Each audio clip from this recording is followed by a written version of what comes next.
And welcome back. For the interview portion of our show, we'll be joined by Melissa Melton. But first, let's take a look at this clip of Melissa on the Alex Jones Show. The crime statistics are very accurate because they're compiled locally.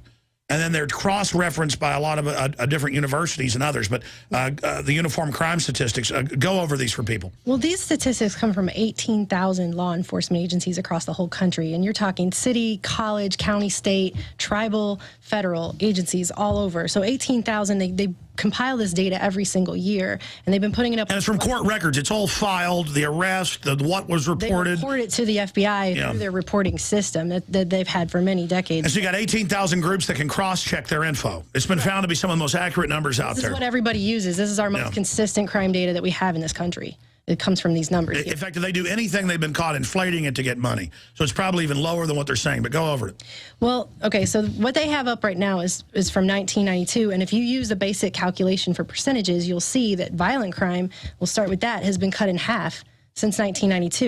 The 1992 violent crime rate per 100,000 people was 757.7. If you subtract the 2011 violent crime rate, that's 386.3. You get 371.4. You divide this by your original 1992 rate, that gives you 0.4902.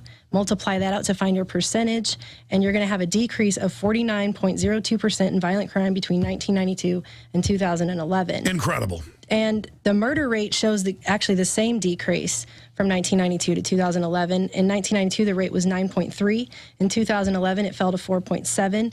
If you subtract, you get 4.6. Divide that by your 1992 base rate, and again, you get a 49% decrease in murder rates in this country from 1992 to 2011. So it's cut in half. We have half.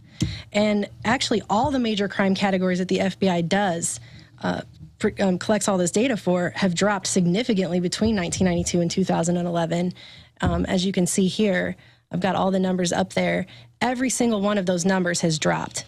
Every single one. Every one. The only crime statistics, we should do another report on this, is the petty crime, because criminals are afraid to home invade, carjack now, or knock a woman on the head. I mean, that was just prolific decades ago because they're scared of getting blown away. Now, you look at what you ought to do in the next few days is do this versus British crime rates. They've got those numbers. Just the muggings, the stabbings are just off the charts. They have a much higher rate of rape there than we do here also. Their rape is going off the charts. I mean, a lot of their stuff, their violent crime is going off the charts. It's much higher. They estimate in many states a third of women are packing heat in their purse. You're going to try to rape her in the parking garage. Well, they've calling Britain the violent crime capital of the UK. Because it's higher. Their rates are higher for violent crime than, I believe, Australia, South Africa, here, and Canada. So, did we cover all the statistics? Yeah, that's all the graphics that I have here, all these different statistics. But, I mean, all of these are consistently down. Every single thing is consistently down. Anybody can go. They can get these reports. They can see they've put them up every year for the last 20 years.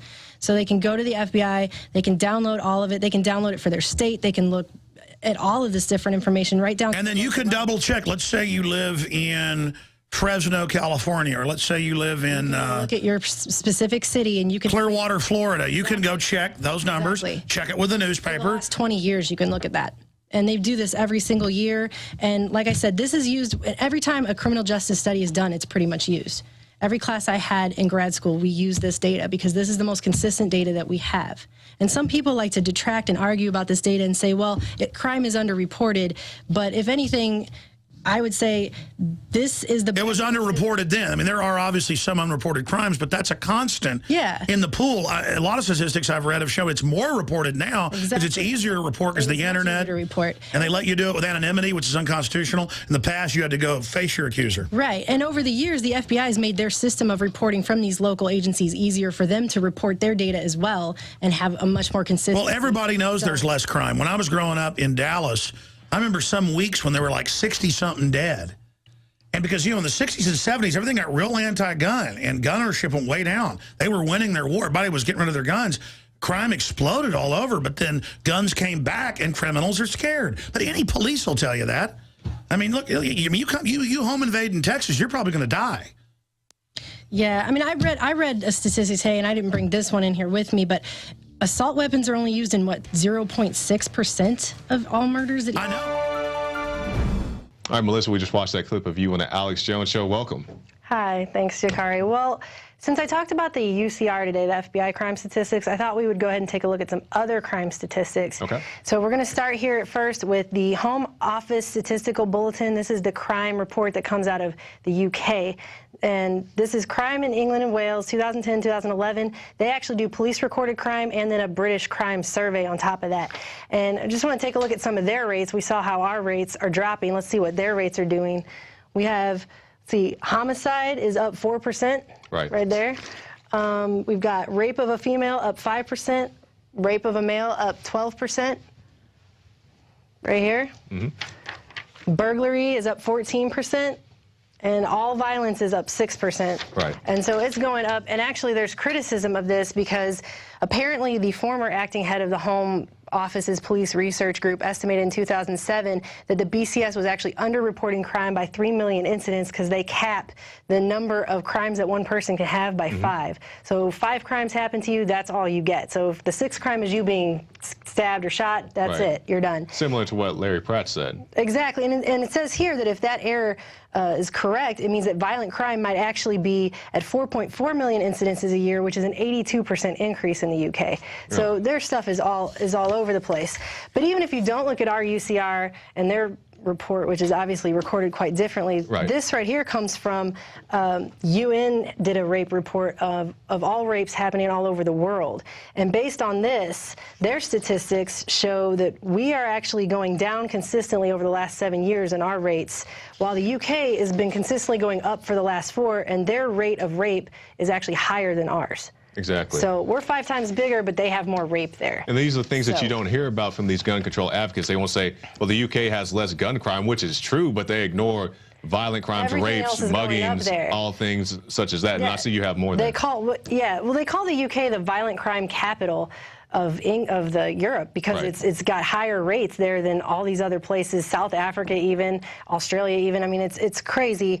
And so for Piers Morgan to sit on his show and just throw out these random statistics, where is he even getting it from? He never cites his source. But yeah, the last thing I saw actually had to do with with assault weapons bans, and this comes from a writer, Frank Victoria, on his blog, and he put up this shot here that I thought was pretty interesting about Dianne Feinstein's new assault weapons ban. I don't know if we have that graphic we could show viewers, but it says under Senator Dianne Feinstein's new assault weapons ban, the following shotguns would be legal and illegal, and they're the exact same gun. The only difference is that one has a pistol grip. So that's it. And he goes on to talk about how assault weapons were rarely used in gun crimes to begin with. When they were used, it was perhaps 2% of all crimes that happened. And according to Feinstein, who helped write the previous assault weapons ban, assault weapons were only used in about 385 murders, which was about 48 murders a year. So that means now assault weapons are being used, if you put that in today's numbers, in 0.6% of crimes. That's how many crimes assault weapons are being used in. And we know that more guns are fired in the commission of suicide in this country than homicides. Exactly. And even when it is homicides, it's something like 70%, it's a really high number, is gang-related crime.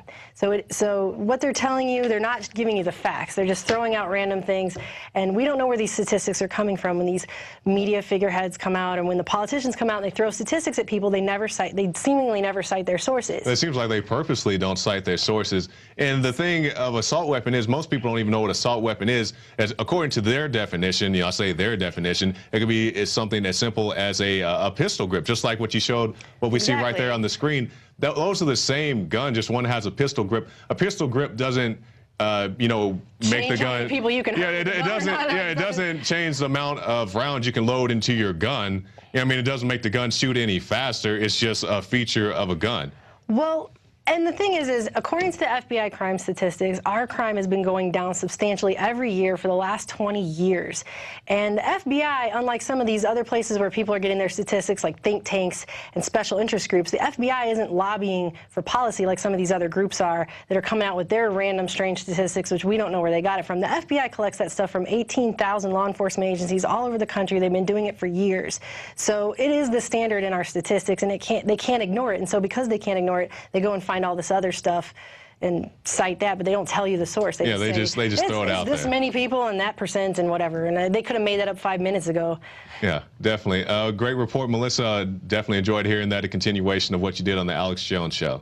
All right, thanks, Melissa. Well, that's it for the InfoWars Nightly News. I'm your host, Jakari Jackson, and we'll see you tomorrow night.